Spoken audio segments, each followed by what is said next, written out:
네, 오늘은 과세랑 비과세를 구분하는 기준일인 양도일 현재에 대해서 알아볼 건데, 지난 시간에 1세대 1주택 비과세 규정을 봤잖아요.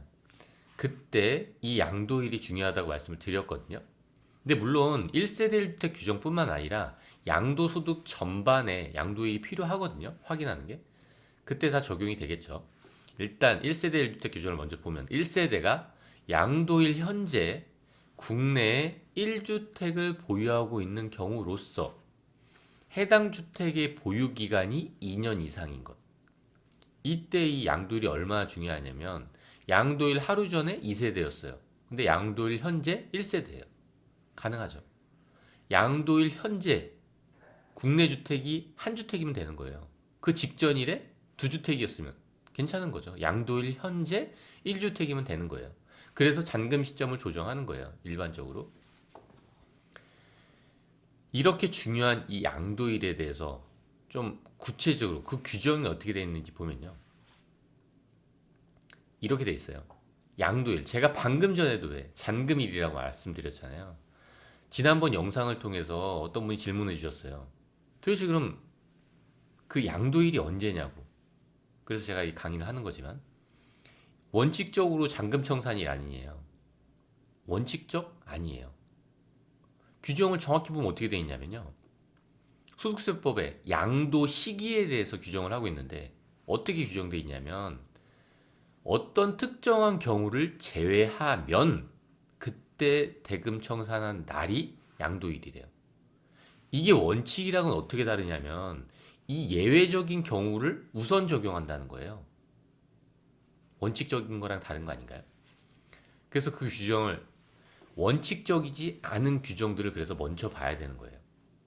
잔금 청산이 중요한 게 아니라 이 원칙적이지 않은 상황들이 혹시 내가 해당되는 게 있는지를 먼저 검토한 다음에 이게 없다면 잔금 청산일이 되는 거겠죠. 볼까요? 많이 있는 거. 대금 청산이 불분명한 경우 뭐 이런 경우 사실 흔한 경우는 아니지만 일반적으로 뭐 공사 용역 대가를 땅으로 대신 받는 경우도 있거든요. 이때는 등기 접수일이라는 거죠. 그때가 양도일이라는 거예요. 그렇지 않고 잔금일이 그렇지 않아야지만 잔금일이 될 수 있는 거예요. 두 번째 예를 들면 소유권 대금을 청산하기 전에 소유권 이전 등기 먼저 된 거예요. 그러면 언제죠? 양도일이 등기 접수일이 되는 거예요. 잔금 청산일인가요? 아니잖아요. 등기와 잔금일 중 빠른 날이 여기서 나온 거예요. 근데 중요한 게 뭐죠? 이게 먼저예요. 이게 해당되는지를 그래서 보는 거예요. 여기에 해당되는 사항이 없으면 잔금 청산일이 되는 거예요. 장기 할부 조건 어떨까요? 법을 그렇게 만들어 놓으면 사실 법망을 살짝 피해가고 싶은 게 사람 마음이잖아요. 장기 할부로 해놓는 거예요. 그럼 잔금일이 한참 뒤겠죠. 그렇게 빠져나갈 수 있으니까 만약에 장기 할부로 계약했다면 실제로 등기 접수일이거나 아니면 등기 접수일 전에 실제로 그 건물에 들어가서 사용할 수도 있겠죠. 사용 수익일 수도 있다는 거예요. 인도일은 건물을 내가 인도받는 시점, 사용하게 되는 시점 비슷하게 될 수 있겠죠. 인도는 받았지만 사용하지 않을 수도 있잖아요. 그리고 자기가 건설한 건축물은 사용승인서 교부일. 완성되지 아니한 자산을 매매했다면 목적물이 완성되는 날을 기준으로 본다는 거예요. 왜냐하면 지금 양도를 보고 있잖아요. 주택. 우리가 이 규정을 쉽게 확인할 수 있는 게 분양권이에요. 분양권, 일반적인 경우 어떻죠? 아파트를 이렇게 짓잖아요. 짓다가 사용 승인이 딱 나면 보통 사용 승인이 나고 나서 소유권 이전 등기가 가능하거든요. 근데 일반적인 경우는 소유권 이전 등기를 먼저 하는 게 아니죠. 사용 승인이 나고 대금 청산을 먼저 한 다음에 소유권 이전 등기를 해요. 근데 만약에 소유권 이전 등기가 먼저 된 거예요. 분양권을 갖고 있다가 아파트를 입주하려고 하는데 소유권 이전 등기가 먼저 되고 대금 청산하는 거예요. 이런 경우가 없을 것 같지만 있거든요, 사실. 그런 경우에는 뭐였죠? 이게 원칙이라니까요. 이거가 예외적인 경우가 있었나요? 소유권 이전 등기라는 예외적인 사례가 있었네요. 그러기 때문에 소유권 이전 등기일이 우선하는 거예요. 대금 청산일보다 먼저 있다면. 근데 이런 경우도 있죠.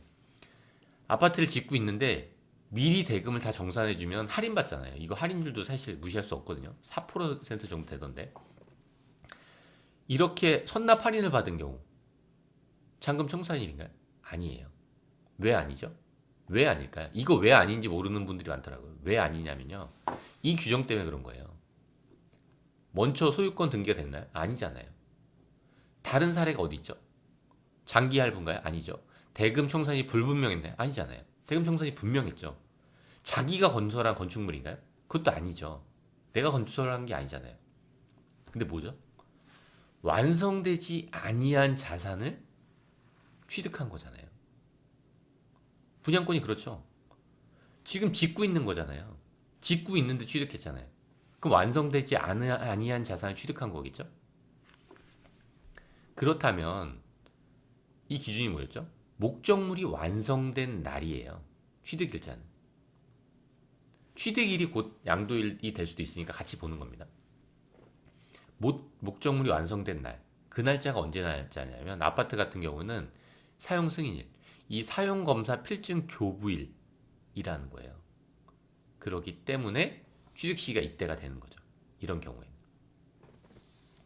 그러니까 이렇게 예외적인 경우가 중요하다는 거예요. 예외적인 경우가 몇 가지 더 있어요. 증여일. 내가 등기 접수한 날짜예요. 증여를 받았으면 대금이 이루어지지 않았잖아요. 대금이 거래가 없잖아요. 증여는. 그렇기 때문에 등기 접수일이 우선하는 거예요. 상속일은 어떨까요? 상속 개시일. 이 기준이에요. 수용 및 공익사업은 어떨까요? 수용 개시일이나 등기 접수일이나 대금 청산일 중 빠른 날짜예요. 이렇게 예외적인 경우를 앞에서도 봤잖아요. 여기서 봤죠? 이런 경우가 아닌 경우에 이런 경우가 아닌 경우에는 잔금 청산일이 맞아요.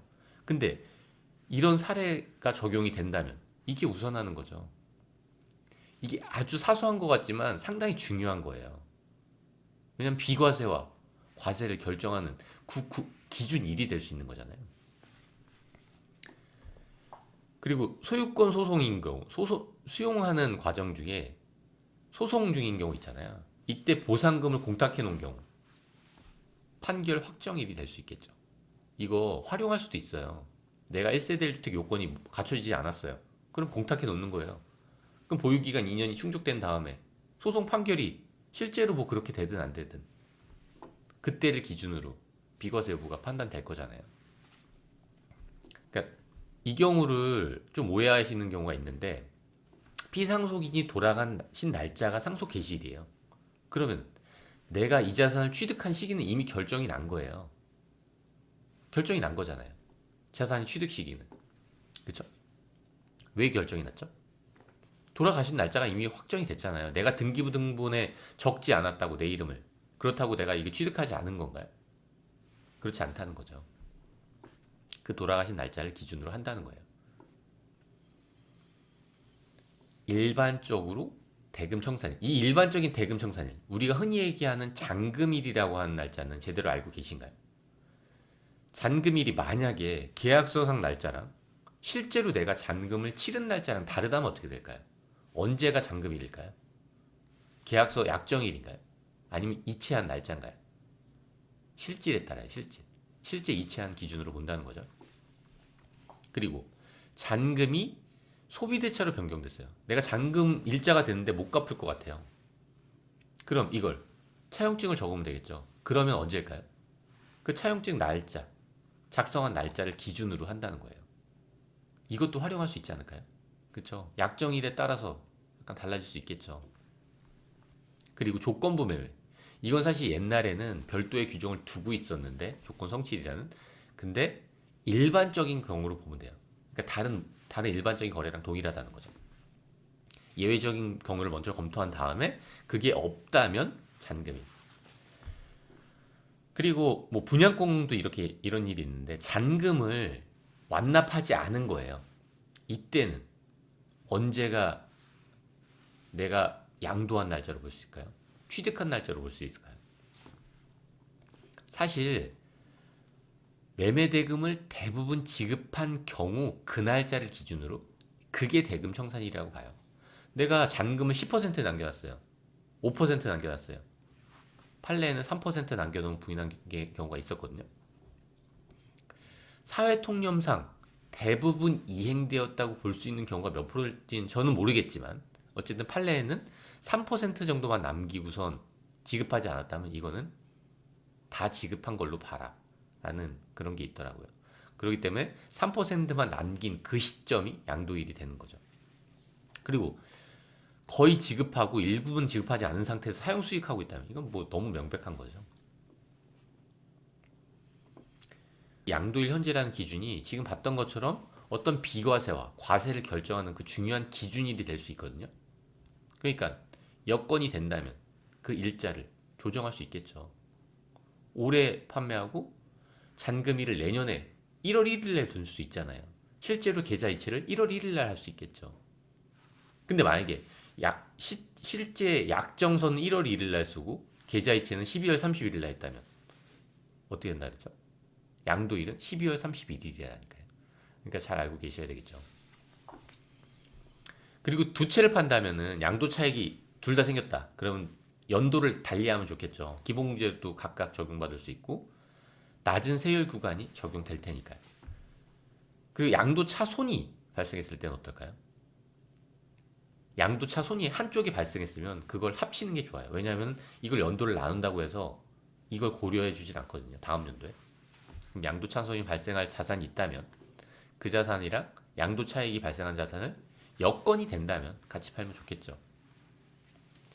그리고 이거 사소한 부분이긴 하지만 사실 이 기본공제 받으려고 해를 달리해서 부동산을 매각하시는 경우도 많거든요. 우리가 지분을 반만 땅 같은 경우에 있잖아요.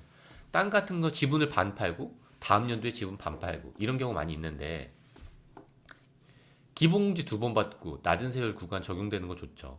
왜냐면 감면 같은 것도 영향을 주니까. 근데 기본공제에 신경 쓰는 분들이 이 부분에 신경 안 쓰시는 분들이 많더라고요. 장기 보유 특별공제도 취득일보다 만을 기준으로 1년, 2년, 3년 이렇게 따지는 거거든요. 그렇기 때문에 내가 양도 시점, 취득일을 정확히 알고 있다면 누군가의 양도일을 정확하게 알고 있다면 그렇다면 그 시점을 기준으로 약간만 늦추면 1세대 1주택은 어떻죠? 8%죠. 토지 건물은 어떻죠? 1년을 기준으로 3%예요. 그 잔금일에 따라서 이렇게 달라질 수 있다는 거예요. 이 8%가 양도차익 1억이라면 300만 원 정도 되고 양도차익 1억이라면 3% 일반적인 경우 이거는 100만 원 가량 되는 거예요. 이게 기본공제 효과보다 더 커요. 이게 이 효과가. 그럴 수 있다는 거죠. 네, 오늘은 여기까지 하도록 하겠습니다.